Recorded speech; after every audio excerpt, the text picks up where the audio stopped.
Hey everyone, Congressman Mike Lawler here. As the August district work period comes to a close, I wanted to share some of what my team and I have been working on, both here in the Hudson Valley and down in Washington. First, I'm incredibly proud of what we've been able to deliver for our neighbors. Since taking office, we've closed well over 7,000 individual cases and returned over $30 million back into the pockets of folks right here in the Hudson Valley.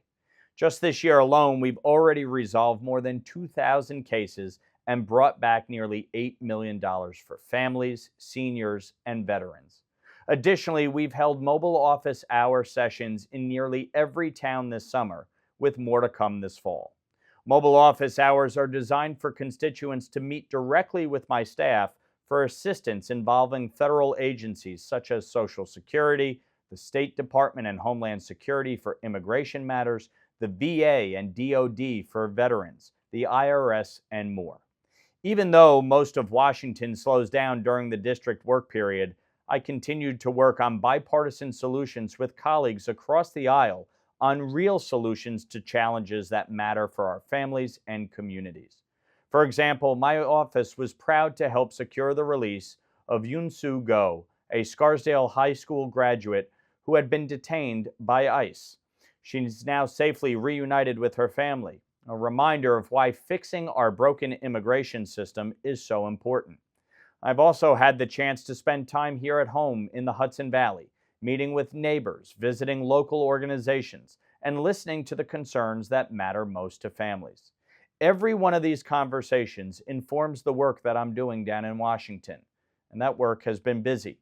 I've introduced and co-sponsored several bills this August aimed at improving housing affordability, honoring our service members, keeping our communities safe, and protecting the rights of families across the Hudson Valley. At the beginning of the month, I introduced the Revitalizing America's Housing Act, a comprehensive bill package aimed at lowering housing costs, expanding supply, and improving oversight. This bill provides incentives for new construction, unlocks financing options for buyers and builders. It also invests in homeowner counseling and financial literacy programs to help families make the most of their housing opportunities.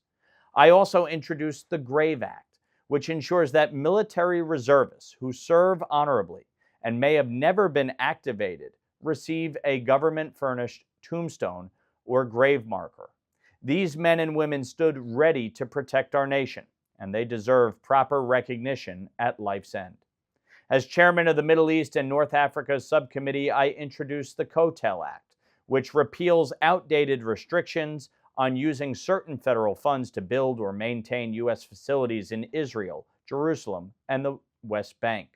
The 40-year-old restriction no longer serves a purpose, and removing it ensures that our support for Israel remains strong and consistent. Here at home, I introduced the Transit Funding Flexibility Act. This bill allows transit agencies to use federal dollars not just for big-ticket infrastructure like buses or stations, but also to cover day-to-day operating costs, everything from staffing and security to maintenance, so systems run safely and efficiently. I introduced the Fentanyl Kills Act, which makes traffickers accountable under U.S. criminal law by treating fentanyl distribution as attempted murder, because that's exactly what it is. It ensures that those profiting off a drug that has devastated families in New York and across America face consequences proportional to the lives they've endangered or worse taken. Lastly, I've been leading the effort to crack down on gerrymandering, the deeply partisan practice that lets politicians choose their voters instead of voters choosing their representatives. Fighting for fair representation is about protecting our democracy and ensuring every Hudson Valley voice counts. All of this work is driven by a straightforward principle that I pledged to honor when I first ran for Congress: delivering results for the Hudson Valley and our families. I'm proud to serve our communities and to bring practical bipartisan solutions back home.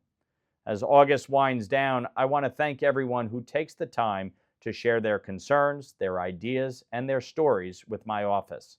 Listening to you is what guides the work we do in Washington and here in the district. We'll be back in D.C. soon but my focus will always be on the people I represent every single day.